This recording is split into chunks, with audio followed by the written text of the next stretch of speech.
The morning of the auction, there were 35 sheep nobody wanted. They came through last, the way the unwanted things always come through last. After the good stock had been weighed and paid for, and loaded up the ramps into clean trailers and hauled off down the county road in a gold cloud of their own dust. By then, the sale barn had thinned out to the men who lingered because there was nowhere they would rather be, and the light coming in sideways through the high dirty windows had gone the deep amber of a day giving up on itself, and Alden Cruz stood on his raised wooden block above the dusty pens with a chewed toothpick riding the corner of his mouth and a rolled sale sheet in one leathery hand. And he looked down at the last lot the way a man looks at a chore.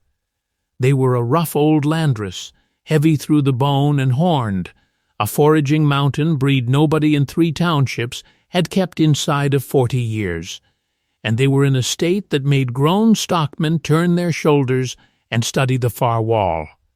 Their hooves had gone unpaired so long they had grown out and rolled under and rotted, so the animals rocked and hobbled when the gatemen pushed them, weight thrown back on their heels. Their fleeces, which under the ruin were deep and dense and heavy as a wet coat, were matted through with cockle burr and thistle, and clotted at the hindquarters with dung tags gone hard as gravel. Their ribs stood up under the wool like the poles of a fallen tent, and they called, the whole thin lot of them, in a high uneven bleating that never knitted together into one flock sound, but stayed a scatter of separate small miseries, a you here and a you there, none of them answering the others. Alden Cruz ran them fast, because there was no reason on God's earth to run them slow. He opened low, dropped lower, and his dry, quick chant rattled out over the pens and found nothing to catch on. Nobody lifted a hand. Along the top rail the men who had stayed did the easy thing men do at the tail of a long sail, which is to make the failure of an animal into a joke, because a joke costs a man nothing and a bid costs him money. Somebody said they wouldn't dress out to a good dog's dinner. Somebody said you'd spend more worming them than you'd ever get back, and get bit for the trouble. The laugh that went around was the easy, certain, costless kind, the laugh of men who were warm and paid up and going home to supper, and it was still moving down the rail when the young woman came up the alley alone. She came the way she did everything, which was without hurry and without announcement. She was lean and wiry and narrow through the shoulders, sun-weathered past her years, with a plain, freckled face and fine lines already at the eyes, and a faint pale scar near one temple that you had to be close to see. Wheat-brown hair spilled loose from under a sweat-stained slate-blue cap, with a curled brim and an old feed-store patch gone soft with age. She wore a dead man's coat. You could tell it was a dead man's coat by the way it hung off her, the shoulders too wide, and the cuffs turned soft and pale from another man's wrists, and she came down the alley past the empty pens without looking at the rail, and she stopped at the last gate where no buyer that day had thought it worth his while to put his boots. Then she climbed in. She did not wade in among them talking, the way a green hand will. She let herself down onto her heels in the muck, slow until she was low as the animals, and she waited for them to quit shying, and when the heaviest of them, a great slow ewe, with a fleece so deep it swallowed the light, and a wide calm eye that did not roll white like the others, when that one settled and quit trying to press through the far corner, she reached out and laid one flat open hand on its back. Not a pat, not a grab. She simply laid her hand there, flat and open and still, the way you would lay a hand on a thing to learn it, and she pressed down slow through the ruined wool until she reached the animal under the animal, the deep spring of the ribs, the hard, dense frame, the sound heavy bone that no amount of neglect had been able to starve out of it. She stayed like that a long time.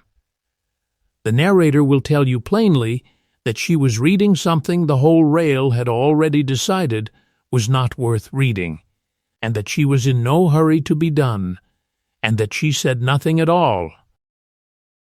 When she stood up, Alden Cruz looked down at her from his block with his quick eyes and asked, more out of surprise than hope, if she was in. She said she was.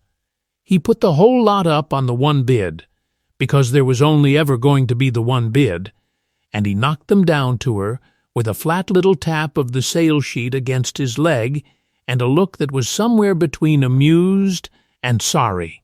She paid at the window in cash. She counted it out of a folded roll into the man's dry palm, one worn bill at a time, flat and unhurried. No check and no note and no signature that would follow her home up the hill and sit on the place with its hand out. She had come with exactly what the sheep were worth to everyone but her, and she left with all of them, and none of it, and she owed no man $1 for the privilege. It was while she was folding the last of the roll away that Verl Stackhouse decided the moment was too good to let pass. Verl was the loudest and most prosperous stockman in 3 townships, broad through the chest and belly, ruddy under a clean tan-seed company cap, thumbs hooked in his belt loops, and arms crossed high. And he pitched his voice to carry the way a man does when the crowd is the thing he is really talking to. "Good cash money," he said, "for 35 head of dog food." He let that land and got the first laugh and went on, because a man like Verl always goes on. 35 funerals, he said. 35 funerals just waiting on the first hard snow to fill them. And he got the bigger laugh he had come for, and hooked his thumbs a little deeper, well satisfied. The young woman did not answer him. She looked at him for a moment, not with heat and not with a smile, only the same flat patient reading she had given the ewe, as though he too were a thing to be learned and not much troubled over. And then she turned and went to bring her truck around to the loading chute. Verl Stackhouse had meant it as a prediction of failure. It would turn out to be a prediction of something else entirely. If this is the kind of story you stay for, do me a small favor. Tap the like button and in the comments tell me the town or city you're watching from, because I read every single one. Then stay here with Coralee, and let's begin. Her name was Coralee Bardwell, and she had not come home because she had a plan. That is the thing to understand about her before anything else, because it is the thing the men on the rail would never have guessed, and would not have believed if you told them. She had gone off years back the way the young go off, toward a city and a life that was supposed to add up to something, and for a long time it had seemed to, and then it had come apart. Not all at once, not with a single blow you could point to and name. It had come apart quietly, strand by strand, the way a rope you have stopped looking at wears through where it rubs, a job that thinned to nothing, a man who was there and then was not, a rented room that was never once warm, until one gray afternoon she had understood that there was nothing there holding, nothing that would so much as note her leaving, and it was into that quiet that the old family wire had reached her, the way word still travels along blood between people who have not spoken in years. Her great-aunt Docia was failing out on the Bardwell Hill place, alone, and there was no one else. There had been a good deal of no one else in Coralee's life by then, but there had never before been a no one else that needed her. So she came. She turned in at the leaning gray gate at golden hour, and the place opened out in front of her as one long, soft catalogue of ruin. The barn had gone sway-backed in the roofline, its gray board silvered and cupping. One door hung off a single hinge and canted open on a dark she could not see into. The hand-cut stone water trough stood dry, its old chisel marks still square. A skin of dead leaves in the bottom where water should have been. Off in the weeds, an ancient Ford pickup had settled to its rims in the earth, the tires long, flat, and cracked, rust coming up through the paint incontinence, and it sat there with the patient finality of a thing composing its own obituary. And beyond the barn the ground fell away north into a hollow grown-up rank and lost. Choked shoulder-high with dock and thistle and briar, wind-raw along its top edge and gone dark and tangled in its bottom, a piece of ground the whole county had written off as too poor and too neglected to be worth the walking.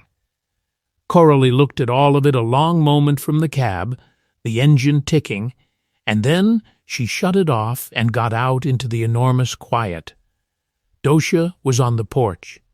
She was a small, narrow woman, 80-some and wiry as a fence wire, the same spare bone Coralee had, in faded men's gray coveralls over a calico house dress and dark rubber barn boots, and she sat with a bowl in her lap, shelling peas into it one by one with hands that never stopped and never hurried.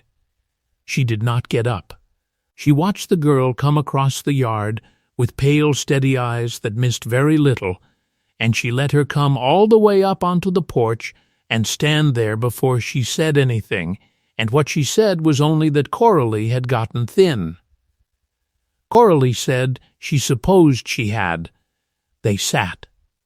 After a while, because the truck was pointed the way it was and empty, and because there was no use in either of them pretending otherwise, Coralee told her.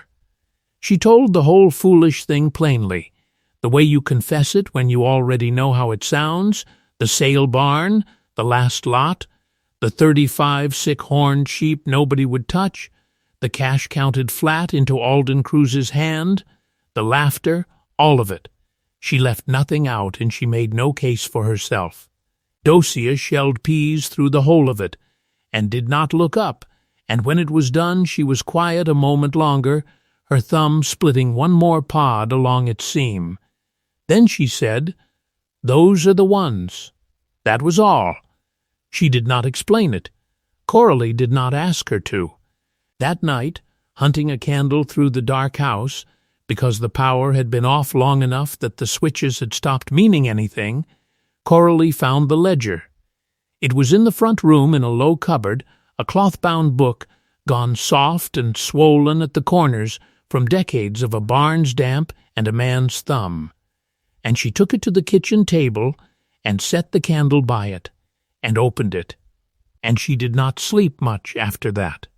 It was her grandfather's, Absalom Bardwell, dead before she was old enough to keep him, and it was the whole record of his mind laid down in a small, square, careful pencil hand, across years and years, weather columns, the first hard frost and the last, marked to the day, hatch tallies and head counts, breedings and cullings, which ewes threw twins and which threw trouble, a rainfall total for every month of a life, and folded into the middle, drawn out by hand with a straightage and great patience, a map of the very North Hollow she had looked down into that evening, its slope and its fall and its bottom all lined out, and a mark low in it she could not read in the candlelight.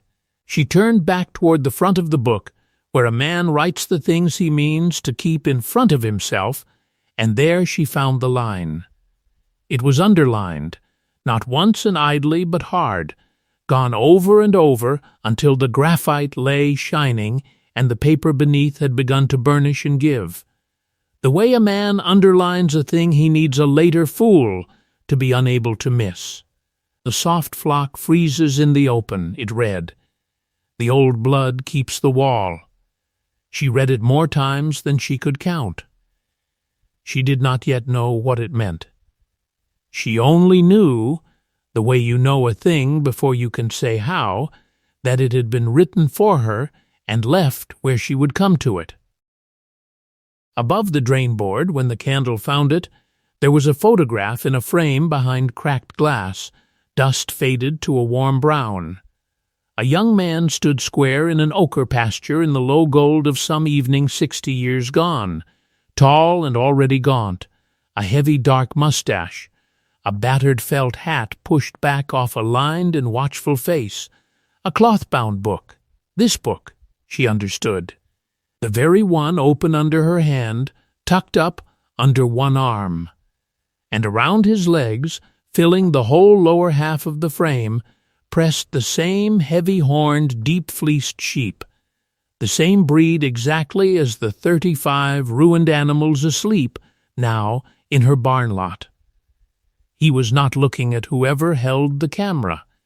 He had never once looked at the camera. He was looking down into the side at his animals, at the nearest ewe leaned into his knee, with an expression she had no better word for than tenderness, and it struck her standing there in the cold kitchen that she had made the same face that afternoon over the same kind of animal without ever having seen his, and that a thing had come down to her through the blood the way the word about Dosia had come down along a wire she had never known was live.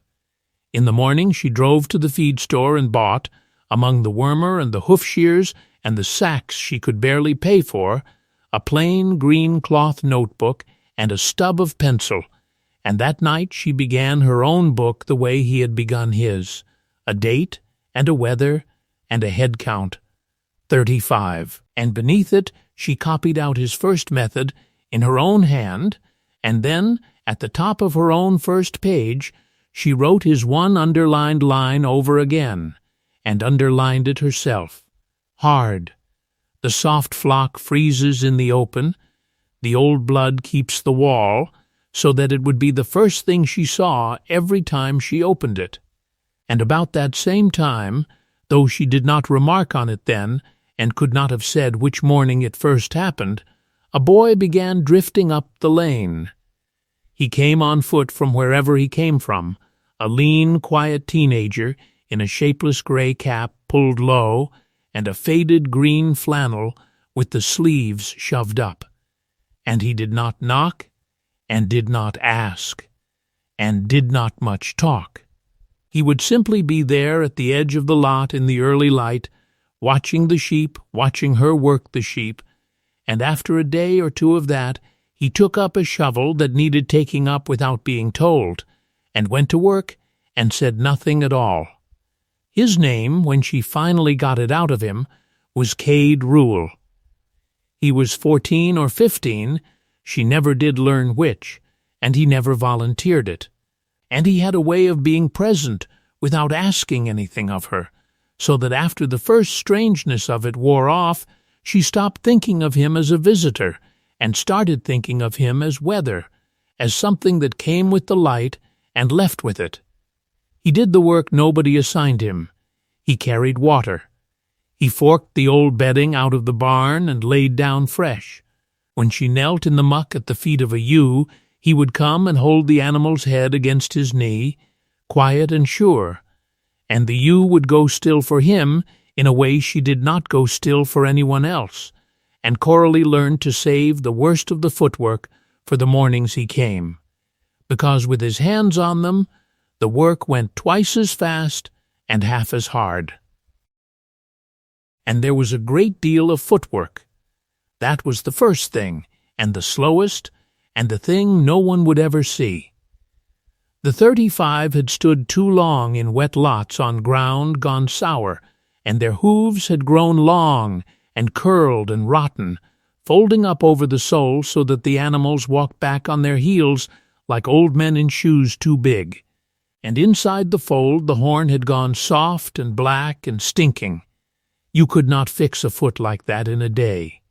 She had tried, the first week, out of a young person's hurry, taking too much at once off a single overgrown toe, and the ewe had gone lame and sulled up in a corner and would not graze, and she had sat back on her heels in the cold with the nippers hanging from her hand, and understood, in a way the ledger had been trying to tell her, that there was no fast version of this, so she did it the slow way. A little off each foot, a pairing at a time, come back in a fortnight and take a little more, and in between let them walk on the paired feet over dry ground and where the rest true themselves. She wormed them the same careful way, not all at once, and not by the guess, but small and staggered, so the load came down without shocking a gut already half-starved. She fed them scant. That was the hardest discipline, and the one the neighbors would have laughed at hardest if any of them had come to look, which they did not. A woman with 35 bags of bones, and she was feeding them thin, holding the grain back, turning them out hungry onto ground the whole county had written off as worthless. Because that was the ground she had. The North Hollow ran down off the shoulder of the hill into a wind-raw fold that Absalom Bardwell's map had marked in faded pencil with a rotation she could still just read. A looping, doubling path that took the flock over the whole of the rough in a season and brought them back around, so that no part of it got hit twice before it had come again. And 30 years of nobody had grown it up rank and coarse and lost, thistle and burdock and old dead broom sedge standing waist-high and gone to felt underneath. Modern sheep would not have touched it. The soft crossbred flocks the county ran wanted a clean-seeded pasture and a rick of hay and a trough of grain, and they fell apart on anything rougher. But these were not modern sheep. These were the old blood, a foraging mountain breed built to strip a hard hill and turn it into fleece and bone, and when she opened the gate into the hollow that first morning, they went into that rank, neglected growth, the way a starving thing goes into food it recognizes, heads down, working. And she stood at the gate with her grandfather's coat pulled around her and watched them begin, without knowing yet, to eat their way toward the thing that would save them. It was Wendell Stroud who first told her the wool was worth something, and he did it the way the old men said everything, which was sideways, and with most of it left out. He was a retired shearer, thin and stooped and near 80, and he drove the hollow road most days on some errand of his own. And one afternoon in the 3rd week she looked up from the lot and saw his old truck stop dead in the lane with the door open, and Wendell standing at the wire looking in at the sheep the way a man looks at handwriting he thinks he knows. He came up on foot. He did not ask to. He put himself down among the flock with a slowness that was all care and no weakness, and got a hand into the fleece of the nearest ewe, down deep to the skin, and worked his fingers there a moment, feeling the staple where it grew, and his gaunt face did not change at all. "This is not bad wool," he said, which she would come to understand was, from Wendell Stroud, something close to rapture.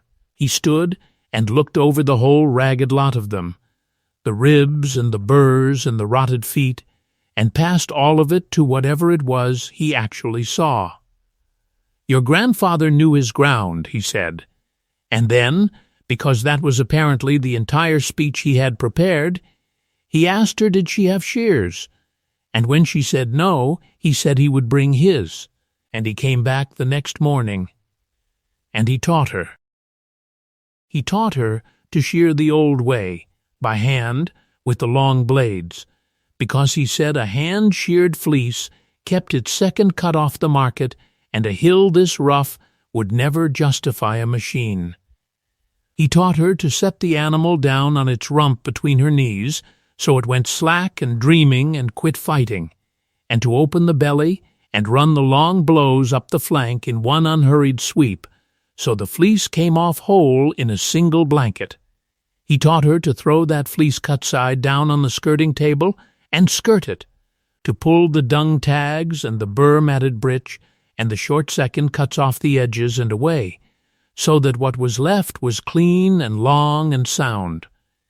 And he taught her to read a fleece without pity and without hurry, to part it with her thumbs and look at the staple standing there in the light, the length of it, the crimp waving down its length even and close. The way a fine even crimp meant a fine even fleece and was worth talking about, and the way you did not lie to yourself about a poor one to spare the animal's feelings, because the animal had no feelings about it, and the buyer would not either. He never praised her. That was not in him. But by the second week of it, he had quit correcting her hands. And one evening, when she had set a ewe down, and taken the whole fleece off clean in the long blows, and thrown it, and it lay there on the table sound as a coin, he looked at it a while and said, "Well," and that was all, and she understood she had been given something. She had told herself she would not name them. She had been firm about it in her own mind. In the way of a person who has read enough to know the rule, you do not name the stock, you do not make a pet of a thing that has to earn its keep or go, because a name is a promise you cannot always pay. She held that line through the whole first month. She held it through the footwork and the worming and the shearing.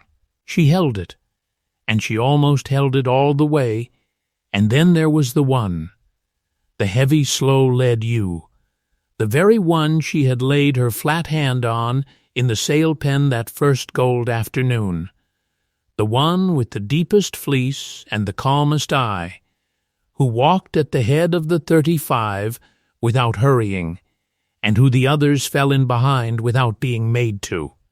And a bellwether is a real thing, not a sentiment. A flock that follows one steady animal is a flock you can move with your voice and a slow walk, instead of a dog and a shout, and she had begun, half without meaning to move them that way, to say a low word and start walking and trust the heavy ewe to bring the rest. So she named her. She wrote it in the green notebook one night by lamp bell, for the bellwether she had already become, and she looked at the word a while, and she did not cross it out. It was the only one. She kept that much of the line. The first money came in a plain white van. Sabine Farrow was a wool buyer out of the city, a specialty fiber buyer who dealt in the small sound clips that the big commodity houses could not be bothered to sort for. And she had heard about the hand-sheared hill fleece from someone Wendell knew, and she drove out one morning and parked the van in the lane and walked the pasture in clean, broken-in boots, asking the careful, particular questions of a person who knew exactly what she was looking at. She did not coo over the sheep. She did the same thing Wendell had done, which was to walk up to a ewe and run a flat hand deep into the fleece and stand there feeling the staple with her eyes half shut, testing the crimp, the length, the soundness of it against her palm, and then she asked to see the skirted clip. And Coralee brought out the fleeces rolled the way Wendell had taught her, cut side out, and Sabine opened them one at a time on the barn floor and went over them without a word. Then she named a price. It was 4 times what the commodity buyer paid by the pound for ordinary wool, and she named it flat, without the little dance of offer and refusal the county did over everything. And when Coralee, who had braced herself to haggle, only nodded, Sabine wrote the check and said one more thing before she left. She said she wanted to be first in line next year. She said it the way a person says a thing they have decided and do not expect to have to argue, and she got back in the plain white van and drove out. And Coralee stood in the barn with a check in her hand for 4 times the going rate on wool the whole county thought was worthless, and did not tell anyone, because there was no one to tell who would not have made a joke of it. There was, of course, one man making jokes of it already, and he made them at the feed store, where he held court most mornings among the men who came in for their sacks and their gossip. Verl Stackhouse had not softened any since the sale. He had a way of offering his opinion as though it were a public service, a fact he was generously making available for the consideration of slower minds. And his fact that fall was that the Bardwell girl was going to lose the whole scraggly lot by the first hard freeze. He said it easy, and he said it often. He said 35 funerals were still 35 funerals, whether you shod their feet first or not. He said a soft thing, dressed up patient, was still a soft thing, and that hill would take them in the first bad blow, the way it had taken every fool's flock before hers, and he got his laugh every time, the easy laugh of men who had nothing riding on being right. But not all of them laughed. The oldest men in the store, the ones who said the least and had buried the most, had begun that fall to look at the sky in a way Coralee would only understand later. There had come a strange soft warmth over the county, late in the season when it had no business being warm, a wrong mildness that sat on the hills and would not break clean into winter.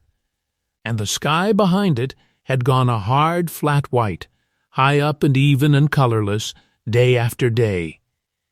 The old men looked at that white sky and that soft warmth, and they did not say much, because there was not much to say, but they stood a little longer in the store doorway, looking out, and they laid in a little more feed than the season called for, and one of them, very old, told Verl Stackhouse to his face that he had seen a fall shape up just exactly like this one time before, and Verl had asked him when, and the old man had told him, and Verl had laughed at that too, because the year the old man named was before Verl was born.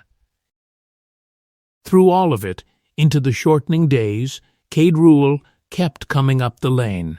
He worked harder than anyone, and said less than anyone, and he had, plainly now, the hands, the same quiet certainty with a lame animal that Coralee was still learning, that Wendell had spent 50 years earning, present in this closed-mouth boy as though he had been born already knowing it.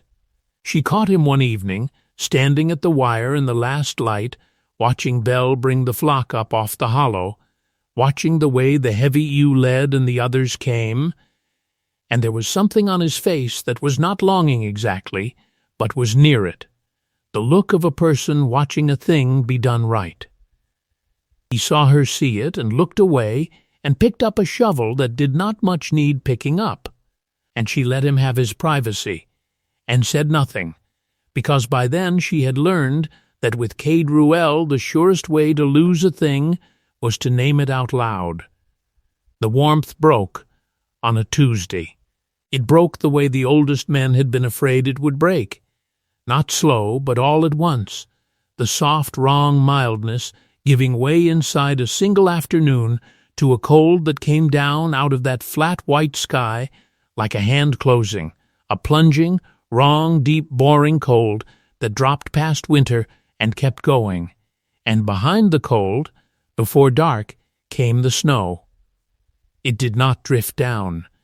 It came sideways in a wall, driven flat on a wind that stood the broom sedge over and screamed in the wire, a blizzard the like of which no man then living in the county had seen, and only that one very old man in the feed store had ever heard tell of.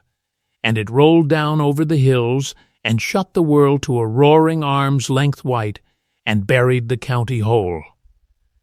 The soft flocks died in the open. That was the thing the ledger had named in one hard underlined line 30 years before it happened. The soft flock freezes in the open, and it happened now exactly and everywhere, all across the flat crowded country where the modern sheep stood penned tight with nothing over them and nothing to their backs.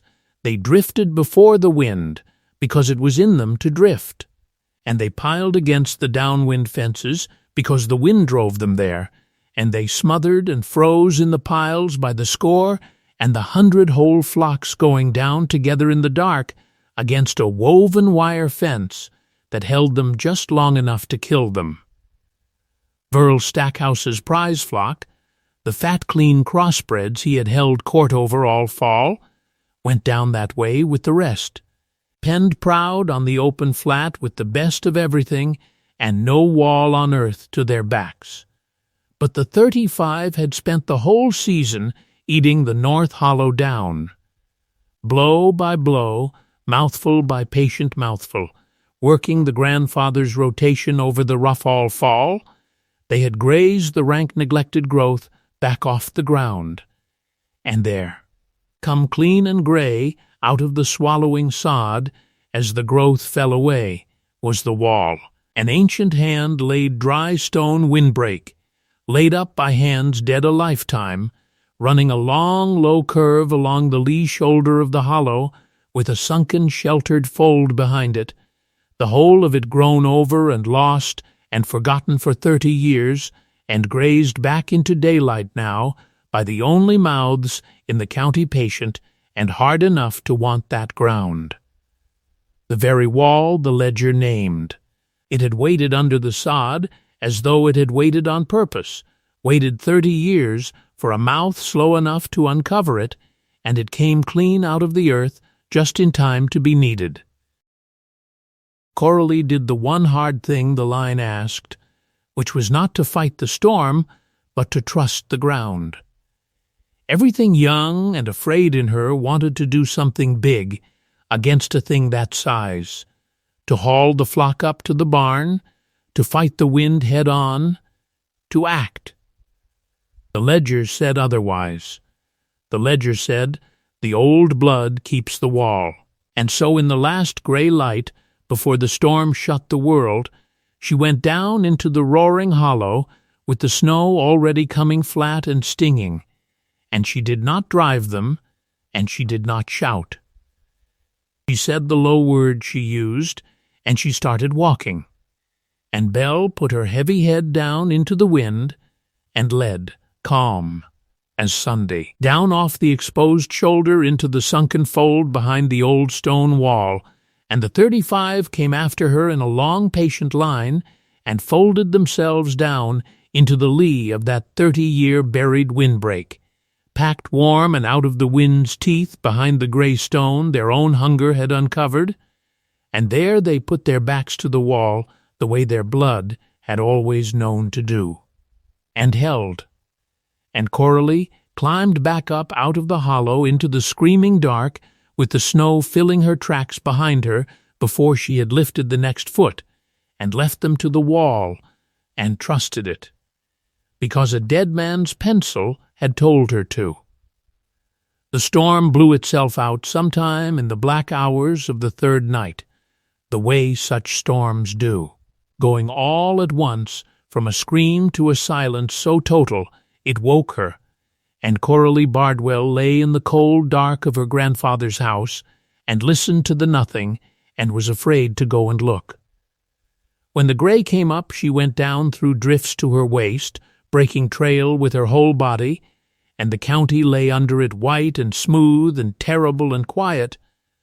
The fence lines gone, the roads gone, the low places filled and level with the high, and out across the flats, where the big, soft, crowded flocks had stood, she could see the humped shapes in the snow that were not going to get up. But down in the North Hollow, behind the gray stone wall their own hunger had dug back into the daylight, there was a smell of warm wool and dung and breath rising up out of the earth like something alive.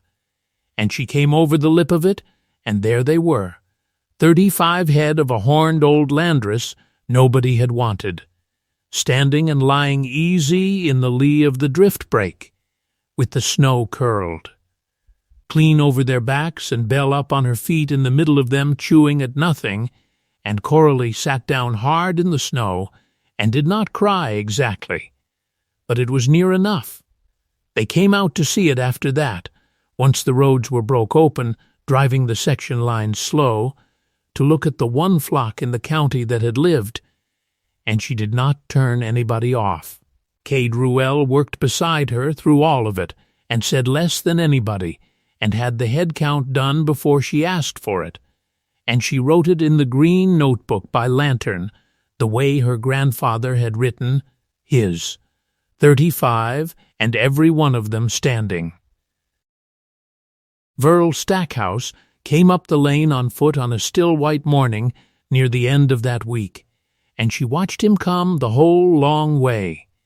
A big, prosperous man walking careful over ground that had beaten him, his clean tan cap off his head and turning in both his thick hands. He had lost near his whole prize flock in the open by the barns, drifted and piled and smothered against their own good tight fences, and everybody knew it, and he had not come to be told. He stopped at the gate where he had leaned to make his joke about dog food and funerals, and he looked a while at the sheep, and then he looked at his cap in his hands, and he said, "I was wrong."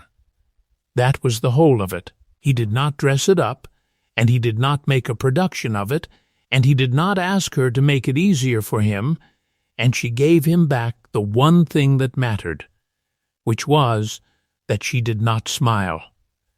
She went in the house and brought out the cloth-bound ledger and opened it to the front and set it on the top rail of the gate and turned it so he could read it. And she put her finger under the one line, underlined hard in pencil until the graphite shone.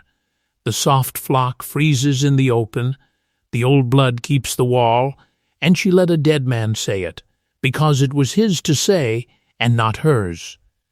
Verl Stackhouse read it twice.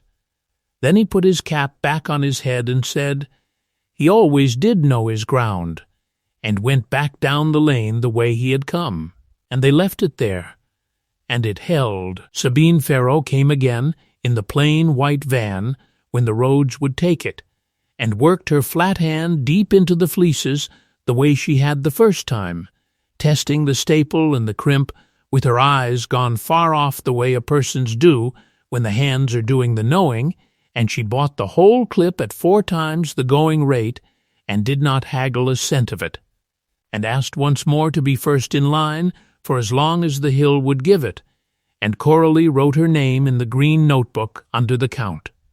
Wendell Stroud came for the spring shearing when the days turned, stooped and thin over the hand shears the way he had bent over other men's sheep for 50 years, and his hands moved through the wool sure and unhurried and without pity. And when the last ewe stood up shorn and clean, he straightened his back slow and looked at the pile of it and said only, "That'll do," which from him was the highest word there was, and everyone standing in the barn knew it. Coralee Bardwell died that same green spring, quiet in her own bed with the window cracked an inch to the cold the way she liked it, the flock come through, and nothing owing on the place, and no one to answer to, which for a Bardwell was the closest thing to a blessing there was.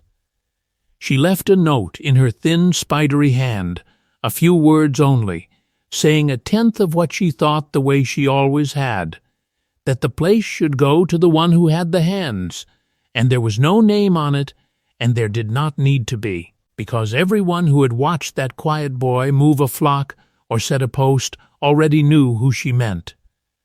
Coralee found Cade Ruel out mending the hollow fence the morning after they buried her, working like he always worked, watching the sheep like he always watched them, and she did not tell him yet, but she knew, and the knowing settled into her easy as a stone settling into ground. Months on, in a clean, cold morning that came around like the first one had, she stood among the flock at golden hour and tallied them under her grandfather's own hand in the ledger and her own hand in the green notebook beneath it, 35 and better now, lambs on the ground and the old blood carrying, and she felt at the end of it not triumph and not the sweetness of being proved right over. The men who had laughed, but something quieter and older than either, a kind of grief-tinged peace at a thing having been true all along and only wanting somebody patient enough to let it be true. Belle dozed heavy-fleeced in the warm barn light with her lamb tucked against her, and Coralee took the green cloth notebook out of her breast pocket, and the stub of pencil with it, and a small gray feather she had pressed flat between its pages one autumn day for no reason she could have told you, and she put all of it into Kate Ruel's dirty, careful, capable hands and closed his fingers over it, and he looked down at it a long moment and then out at the sheep, and did not say anything, which was right, because there was nothing that needed saying. And that is where I'll leave her, and leave them, on the hill that a patient woman and a dead man's pencil brought back from the edge of nothing. If Coralee's story stayed with you, if you felt that wall come clean out of the sod 30 years too late and right on time, do this one small thing before you go. Share it with somebody who needs to hear that the quiet, patient, underestimated way still wins in the end, and subscribe so you're here for the next one. Thank you for staying with me all the way up the lane. I'll see you at the next story.